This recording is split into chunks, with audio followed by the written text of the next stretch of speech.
Alright, no fluff, no intro, straight in. We're doing The Disciplined Trader by Mark Douglas. And let's be blunt, mate. Go on. It's a monster of a book. It's a classic, Chris. The OG of trading psychology. Yeah, Where it all started. it's the OG of putting you in a coma more like. Honest to God, this book could have been a 20-page pamphlet. Right. He says the exact same thing like 100 different ways. It's like he was getting paid by the word. Okay, that's fair. It is repetitive, but you can't knock the message. Strip it back. What's the core idea for anyone who hasn't had the pleasure of reading the same chapter 5 times? The core is basically this. Your killer trading strategy is worth jack all if your head's a mess. Okay. You can have the sickest, guaranteed looking setup on the planet, but if you're trading with scared money, you'll bottle it. Every time. That's it, exactly. His whole point is we're brought up in a world with rules, with structure. You touch a hot stove, you get burned. Yep. You graft at your job, you get a pay rise. Simple cause and effect. The market doesn't give a rat's ass about you or your hard work. It's pure, uncut chaos. There's no boss, no HR department, no safety net. And that's where we all get absolutely rinsed, innit? We try to force it to make sense. We have a few wins. Yeah? Suddenly we're Gordon Gekko. We take one bad loss and the market's out to get me. Right. He's manipulated. It's all ego, man. And that right there was the breakthrough of this book. He was the first bloke to properly stand up and say, "Oh, you, look in the mirror." Yeah, The problem isn't the charts, it's not the indicators, it's you. It's your dodgy belief system you've dragged in from the real world. he goes on about the mental environment, which sounds a bit airy-fairy, a bit zen. But it's real though. It's that little voice in your head when your money's on the line, the one screaming at you to snatch a tiny profit. Because you're terrified it will reverse. Or even worse, the voice that whispers, just hold on a bit longer. Oh yeah, it'll come back, it has to. That's not a plan, that's hope. It's denial. You're just trying to avoid the pain of admitting you were wrong. Been there, done that, got the t-shirt. You're down 50% on a position thinking, right, I'll just chuck more in, average down. Right. It's cheap now. That's not a strategy, that's a prayer. You're trying to fight the market. That's revenge trading. And that's why the book, for all its waffle, is so important. Okay. It gives you the blueprint to stop that madness. And the main tool is simple. What's that? Take absolute, total responsibility. The market didn't stop you out. You put your stop loss in a stupid place.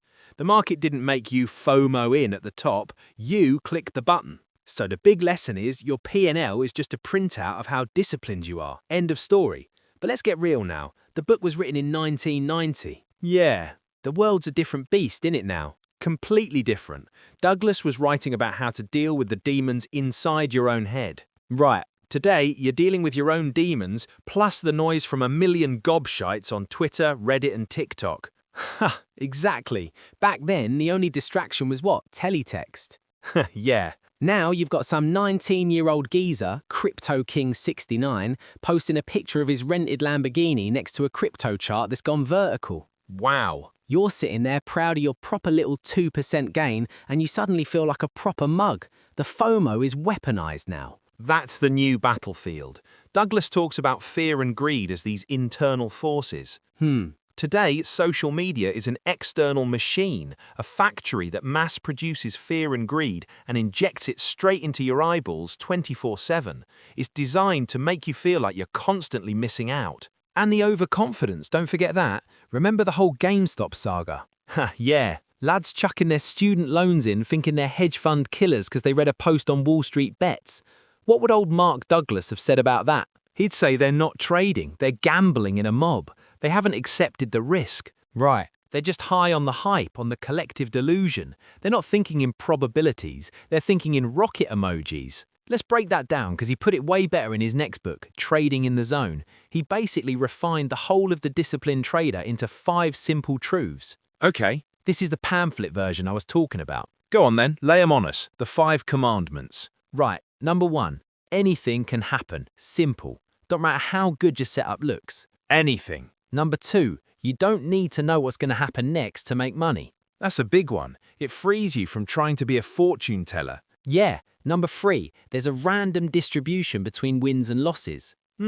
So even with a winning strategy, you could have 5 losses in a row. It means nothing. Number 4, an edge is just a higher probability of one thing happening over another. That's it. That's it. It's not a crystal ball, it's just tilting the odds slightly in your favor. Like a casino has on the roulette table. They don't know if the next spin is red or black. Nope. They know over 1,000,000 spins, they'll come out on top.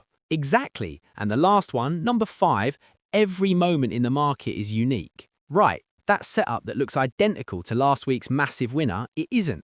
The players are different, the sentiment's different, the context is different. You can't expect the same result. And if you can drill those 5 truths into your thick skull, you stop being an emotional wreck. A win doesn't make you a genius, and a loss doesn't make you a failure. Yeah, it's just the outcome of one trade in a series of 1,000. It's just data. That's the goal, innit? To get to a point where you're just executing your plan. Reflectively, you're not buzzing, you're not gutted, you're just, well, a machine, a disciplined trader, I suppose. So, the verdict, is the book still worth a read today? Even if it is a bit of a drag. I'd say yeah, but with a massive health warning. Okay. The principles are timeless. The psychology of a human seeing their money go up and down hasn't changed. If anything, it's more important now. The battleground is different, but the enemy is the same. And the enemy is still the Muppet staring back at you in the mirror. Always. Now, here's a question we'd like you to think about. The next time you take a loss, be dead honest with yourself. Okay. What's the very first thought that flashes through your head? Is it, what was wrong with my process? Or is it, the market screwed me? Your answer tells you everything you need to know about how far you've still got to go.